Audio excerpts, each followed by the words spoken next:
मुंबईतील चेंबूर परिसरात निष्काळजीपणाचा आणखी एक बळी गेलाय। 11 नंबर रोडवर धावत्या स्कूल व्हॅनवर भलं मोठं झाड कोसळल्यानं 11 वर्षीय विहान श्रीवास्तव या विद्यार्थ्याचा मृत्यू झालाय, तर 4 विद्यार्थी गंभीर जखमी झाले। जखमींवर सध्या रुग्णालयात उपचार सुरू असून अपघातावेळी व्हॅनमध्ये एकूण 12 विद्यार्थी होते।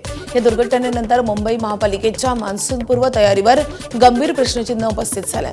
धोकादायक झाडांची पाहणी आणि छाटणीचे दावे करणाऱ्या प्रशासनाच्या कामाचा फोलपणा पुन्हा एकदा उघड झालाय। निष्पाप विद्यार्थ्याचा जीव गेल्यानंतर जबाबदारी नेमकी कुणाची, असा संतप्त सवाल नागरिकांनी उपस्थित केलाय।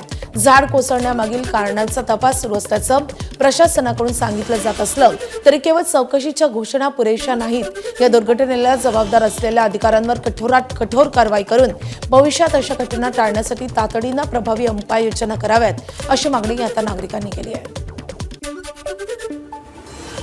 उपमुख्यमंत्री एकनाथ शिंदे आणि महापौर ऋतू तावडे यांनी कारवाईचं आश्वासन दिलंय, तर या दरम्यान याबाबत एप्रिल महिन्यात आवाज उठवला होता, अशी प्रतिक्रिया महापालिकेच्या विरोधी पक्षनेत्या किशोरी पेडणेकरांनी दिली आहे।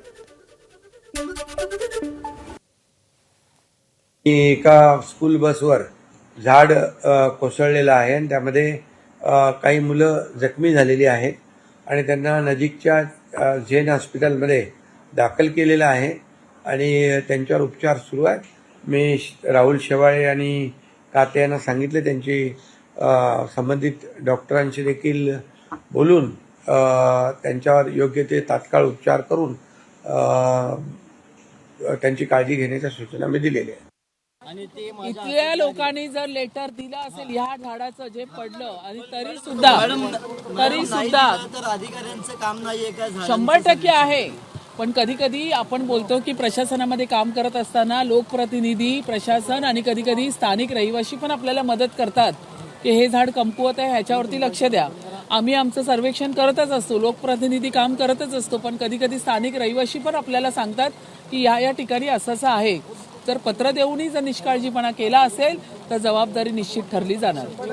एप्रिलमध्ये पण आम्ही हा आवाज उठवला होता की तुम्ही झाडं लावा, की झाडं लावताय, आहेत त्या झाडांचं काय? झाडं आपापलं अस्तित्व सोडायला लागलंय सीसी रोडमुळे। कारण सीसी रोड करताना सगळ्या बाजूने पॅक केलं तर इतकी मोठी झाडं अस्तित्व आणि ह्याच्यामध्ये लहान मुलांचा बळी गेलाय। एक बिचारी विद्यार्थी, खूप वाईट वाटतंय। तर चेंबूरमध्ये झाड कोसळून झालेल्या या दुर्घटनेचे पडसाद आज महापालिकेत उमटण्याची शक्यता आहे। पावसाळ्यापूर्वी झाडांची पाहणी आणि छाटणी करण्यात आल्याचा दावा प्रशासनानं वारंवार केलाय, मात्र प्रत्यक्षात अनेक धोकादायक झाडं अद्यापही कायम असल्याचं चित्र आहे। मागील आठवड्यापासून शिवसेना ठाकरे गटाचे नगरसेवक अंकित प्रभू यांनी सभागृहात हा मुद्दा उपस्थित केला होता। धोकादायक झाडांबाबत सर्वेक्षण आणि आवश्यक कारवाई करण्याची मागणी त्यांनी केली होती। या मुद्द्यावर सर्वपक्षीय नगरसेवकांचं एकमतही झालं होतं, मात्र त्यानंतरही प्रशासनाकडून अपेक्षित वेगानं कारवाई झाली नसल्याचा आरोप आता होतोय। झाडांचा सर्वे व्यवस्थित झालेला नाही, अनेक धोकादायक झाडांकडे दुर्लक्ष झालंय, असा दावा केला जातोय आणि त्यामुळे पावसाळ्यात आणखी दुर्घटना होण्यापूर्वी पालिका प्रशासन जागा होणार का, असा सवालही उपस्थित होतोय।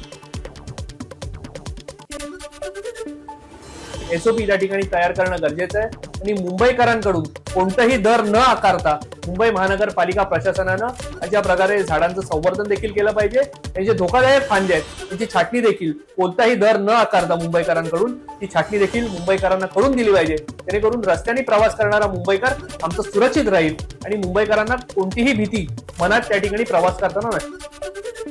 दरम्यान चेंबूरच्या या घटनेवरून एबीपी माझानं काही महत्त्वाचे सवाल उपस्थित केले, आपण पाहूयात।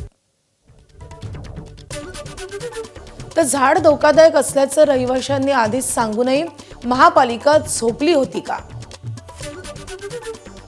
पावसाळ्यापूर्वी होणाऱ्या कोट्यवधींच्या झाड छाटणीच्या ऑडिटचं नेमकं काय झालं?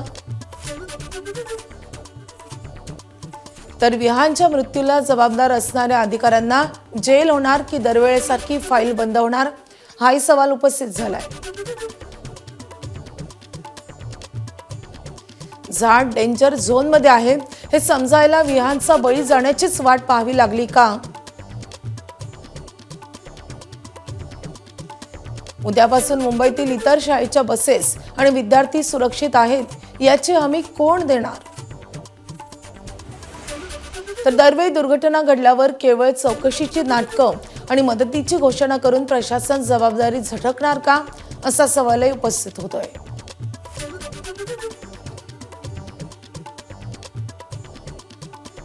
तर व्यावसायिक वापराच्या सिलेंडरच्या किमतीत घट झाली आहे. व्यावसायिक वापराचा सिलेंडर 183 रुपयांनी स्वस्त झालाय. जुलै महिन्याच्या सुरुवातीलाच हॉटेल व्यावसायिकांना मोठा दिलासा मिळालाय.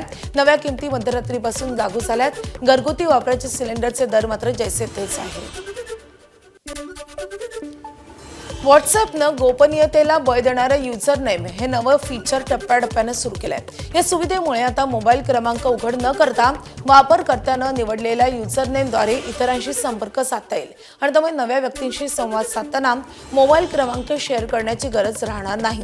गोपनीयतेला अधिक संरक्षण या सुविधेसाठी कोणतीही सार्वजनिक युजर नेम यादी तयार केलेली जाणार नाही, असं मेटा कंपनीनं म्हटलंय. युजर नेम हा 3 ते 35 अक्षरांचा असू शकतो. प्रसिद्ध व्यक्ती, सार्वजनिक संस्था आणि मोठ्या ब्रँडच्या नावांचा गैरवापर टाळण्यासाठी काही युजर नेम हे आधीच आरक्षित करण्यात आले. एबीपी माझा, उघडा डोळे बघा नीट.